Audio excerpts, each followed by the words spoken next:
skal hún landsmenn alla dæmi, svo ávallt fari þeir að settum reglum.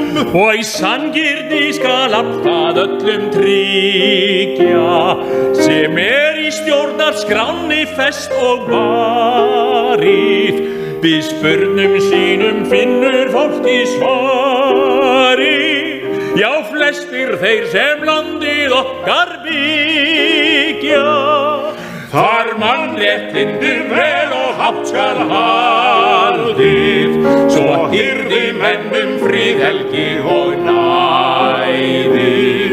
Og þar skal lista upp hin ýmsu gæði, þær auðlindir sem deilum geta valdið.